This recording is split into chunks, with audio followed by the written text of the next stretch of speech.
ଖୋର୍ଦ୍ଧା ପୁରୁଣା ବସଷ୍ଟାଣ୍ଡରୁ ନୂଆ ବସଷ୍ଟାଣ୍ଡ ପର୍ଯ୍ୟନ୍ତ ସରକାରଙ୍କଠାରୁ ଅନୁମତି ମିଳିଥିବା ନୂତନ ସଡ଼କର ଅର୍ଥକୁ ପିଡବ୍ଲ୍ୟୁଡି ବିଭାଗର ଏସ୍ଡିଓ ବାଟମାରଣା କରିବାର ପ୍ରୟାସ କରିଛନ୍ତି।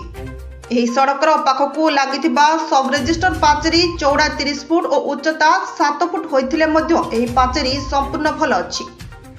କେବଳ ପ୍ଲାଷ୍ଟର ହୋଇଗଲେ ଆହୁରି ମଜବୁତ ହୋଇଯିବ। ମାତ୍ର ପିଡବ୍ଲ୍ୟୁଡି ର जेई एवं एसडीओ ଏହି ପୋଖରୀକୁ ଲାଗି ନୂତନ ପାଚେରୀ କରିବା ପାଇଁ ଫାଉଣ୍ଡେସନ ଖୋଲିଛନ୍ତି। ଏଥିରୁ ସ୍ପଷ୍ଟ ଜଣାପଡୁଛି ପିଡବ୍ଲ୍ୟୁଡି ବିଭାଗର ଏସଡିଓ ଏବଂ जेई ଠିକାଦାରଙ୍କ ମଧ୍ୟରେ ମଧୁଚନ୍ଦ୍ରିକା ଚାଲିଛି, ଯାହା ଜନସାଧାରଣରେ ଚର୍ଚ୍ଚାର କେନ୍ଦ୍ରବିନ୍ଦୁ ପାଲଟିଛି। ପାଚେରୀ ନିର୍ମାଣ ବାହାନାରେ ହରିଲୁଟ ହେବାକୁ ଲାଗିଛି ସରକାରୀ ଅର୍ଥ। ଏହି ହରିଲୁଟରେ ବଡ଼ ବଡ଼ ସରକାରୀ ବାବୁ ଓ ମ୍ୟାଡାମଙ୍କର ହାତ ଅଛି ବୋଲି ସ୍ଥାନୀୟ ବାସିନ୍ଦା ଏବଂ ପୁରୁଣା ବଜାର କମିଟିର ସଦସ୍ୟବୃନ୍ଦ ଜିଲ୍ଲାପାଳଙ୍କ ଦ୍ୱାରସ୍ଥ ହୋଇ ଅଭିଯୋଗ ଜଣାଇଥିଲେ। ହଁ ଆଜ୍ଞା, ଆମେ ଦେଖାଉଛୁ ଖୋର୍ଦ୍ଧା ସବ୍ ରେଜିଷ୍ଟ୍ରାର କାର୍ଯ୍ୟାଳୟକୁ ଲାଗି ରହିଥିବା ଯେଉଁ ପାଚେରୀ ଅଛି ତାହା ବିଷୟରେ। ପାଚେରୀ ଭଲ ଏବଂ ମଜବୁତ ଅଛି, ପୁଣି କ'ଣ ପାଇଁ ଏ ପୋଖରୀ କରାଯାଉଛି? ଏହା ଜନସାଧାରଣରେ ଅସନ୍ତୋଷ ବଢ଼ି ଚାଲିଛି।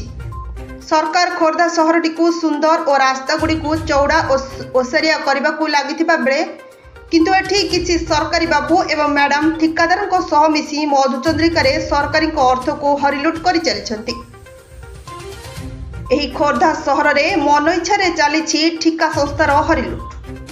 पुणी पुराना पाचेरी को भांगापी अनुमति काहाठू मिली? यह एक बड़ प्रश्नवाची सृष्टि करिछि जनसाधारण।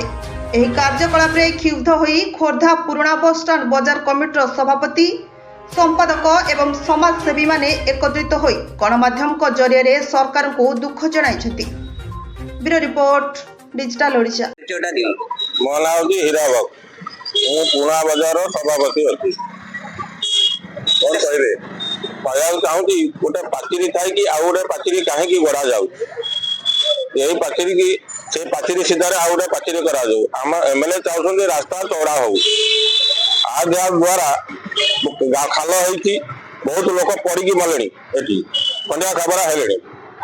आम चाहूँ विकास, एमएलए भी चाहते खोर्धार विकास, खोर्धा चौड़ा हाँपाई, खोर्धा सुंदर हाँपाई आमेर यही गोटे अनुरोध। अच्छा, ये जो पाचेरी आपन पछपटे अच्छी एटा तो सब देखा ठीक अच्छी बोली या पुनर्बार पुणी कार्यकारी माने पुनर्बार गात कौन अफिसर माने षड़यंत्र करी आउ गोटे पाचेरी करने चाहते किए चाहते आप अभियोग क्या कहते? हाँ, कलेक्टर को आम जन जिलापाल कौन कहले?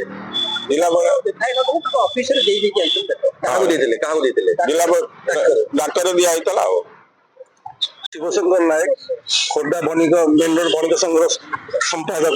कौन कहे मोर कहबार आज राहुल आम कैबिन मुक्त सहर को आम समर्थन देलु। आम प्रथम एसोसिएशन जो जी कैबिन हटे खोर्धा सहर मान्यवर एमएलए महोदय श्रीजुक्त प्रशांत जगदेव एवं मोर सांसद आम सांसद अपराजिता षडंगी महाशय को कहि कैबिन तो ठीक अच्छे आम मेन रोडा एक्सटेंड होगा भी ठीक अच्छे कि पचर पुणी पाचेरी हमार तार उद्देश्य कौन अच्छे? जदि पाचेरी हो तो पाचेरी तो गोटे अच्छी पुणी आउ गोटे कि पाचेरी होगा मैंने गवर्नमेंट किसी आत्मसात कर सरकार जो टाटा को आत्मसात न हो उचित मार्ग खर्च कर निवेदन करुच्छी।